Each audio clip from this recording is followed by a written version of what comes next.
Hello বন্ধুরা, তোমাদের সকলকে স্বাগত জানাই এনসি স্পোর্টসের আজকের ভিডিওতে। তো বন্ধুরা, কাল কিন্তু Mumbai city FC versus Mohun Bagan match ছিল। আর কি বলবো গাইজ, মানে ম্যাচটা দেখার পর এতটুকু বুঝতে পেরে গেছি যে ইন্ডিয়ান ফুটবলের ডেভেলপমেন্ট এইভাবে অন্তত সম্ভব না। অন্ততপক্ষে একটা বড় ম্যাচে এই ধরনের যদি রেফারিং হয়ে থাকে, ভীষণ দুর্ভাগ্যের বিষয় যে আমরা ইন্ডিয়ান ফুটবল নিয়ে এত স্বপ্ন দেখছি। আমরা ভাবছি যে এত সালে ওয়ার্ল্ড কাপ খেলবো, এত সালে ওয়ার্ল্ড কাপ কোয়ালিফাই করব। আর্জেন উইঙ্গার এবং প্রচুর ফুটবলে বড় বড় মাথারা ভারতে আসছেন। ভারতকে স্লিপিং জায়ান্ট বলা হচ্ছে ফুটবলের। তবুও এই ধরনের রেফারিং একটা বড় ম্যাচ ইন্ডিয়ান ফুটবলের এই মুহূর্তে দুই জায়ান্ট ক্লাব কিন্তু মুম্বাই আর মোহনবাগান। তো এই ম্যাচে রেফারিং কোনো player man of the match পাওয়ার যোগ্য না ভাই, রেফারি ভাই ম্যান অফ দ্য ম্যাচ পাওয়ার যোগ্য। একটা ম্যাচে 7খানা লাল কার্ড দেখাচ্ছ, একবারও ভাবলো না যে ম্যাচটা কোন জায়গায় যাবে এই ধরনের যদি খেলাই। আমি একবারও ভাবলো না একটা ম্যাচকে কী করে কন্ট্রোল করতে হয়, একটা ম্যাচের টেম্পারমেন্ট কী করে কন্ট্রোল করতে হয় ভাই জানে না ভাই। যেটা ফাউল সেটা ফাউল দিচ্ছে না।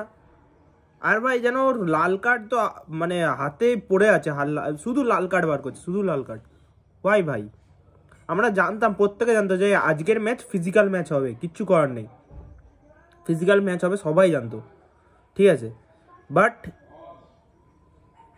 আমি তো বিশ্বাস করতে পারছি না ভাই, এইরকম ধরনের রেফারিংয়ের জন্য একটা সুন্দর ম্যাচ নষ্ট হয়ে গেল। ঠিক আছে, রেফারিং খারাপ হয়েছে, বাট আমাদের প্লেয়ারদের মেন্টালিটি নিয়ে একটুখানি প্রশ্ন তোলা উচিত। লিস্টন যেখানে দেখতে পাচ্ছে যে আমাদের টিম ডাউন, ওইখানে লিস্টনের কেন আর্গুমেন্ট করতে যাবে? প্লাস যখন আমাদের টিমে অলরেডি দুটো লাল কার্ড হয়ে গেছে, দুটো ম্যাচ সাসপেন্ড, প্লাস ঠিক আছে একটা ম্যাচ হারতেই পারি, আমরা লিগে একটা ম্যাচ হারতেই পারি, খারাপ রেফারিংয়ের জন্যই হেরেছি, ঠিক আছে মানছি সব। ভাই নেক্সট ম্যাচ এফসি গোয়ার এগেনস্টে, সেই ম্যাচটাকে নিয়ে ভাবুক প্লেয়াররা। হেক্টর ইউসতে ফালতু একটা আর্গুমেন্টটা জড়ালো, লাল কার্ড, নেক্সট ম্যাচ আনঅ্যাভেলেবেল থাকছে। লিস্টনের জায়গায় হয়তো আমরা টাইসন বা কিয়ান বা সুহেল এদেরকে খেলিয়ে দিতে পারবো হয়তো। মানে আশিস রায়ের জায়গায় আমাদের ব্যাকআপ আছে, সুমিত রাঠি আছে, আর রাজ বাস্পোর আছে, ঠিক আছে। কিন্তু একজন বিদেশি সেন্টার ব্যাকের পজিশনটা কে নেবে, এটা হচ্ছে আমার প্রশ্ন। ভাই একবার ভাবা তো উচিত যে আমার একটা ভুল ডিসিশনের জন্য কি হতে পারে। ভাই এফসি গোয়া মুম্বাইয়ের চেয়েও খতরনাক, মুম্বাইয়ের চেয়েও বেশি খতরনাক টিম এই মুহূর্তে। এফসি গোয়া ম্যাচে আনঅ্যাভেলেবেল থাকছে ভাই হেক্টর ইউসতে।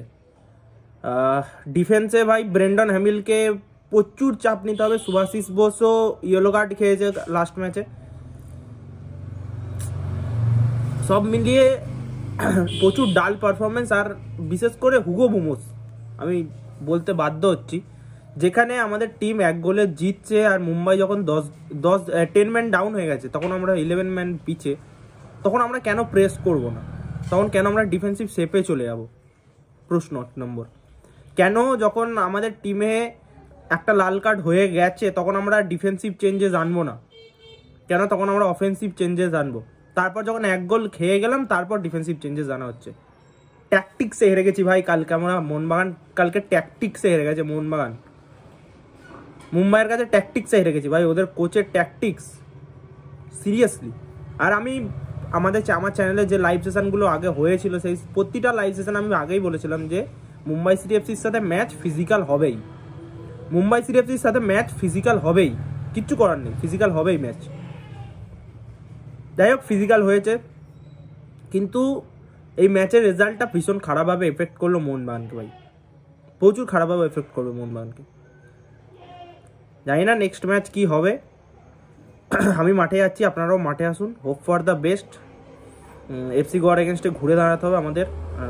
বাচ্চা ছেলেরা খেলবে, মাঝিয়ার এগেনস্টে তো দেখেছিলাম সবাইকে ভালো পারফরমেন্স করেছিল, এবার দেখা যাক এফসি গোয়ার মতো একটা স্ট্রং টিমের এগেনস্টে কি হয়।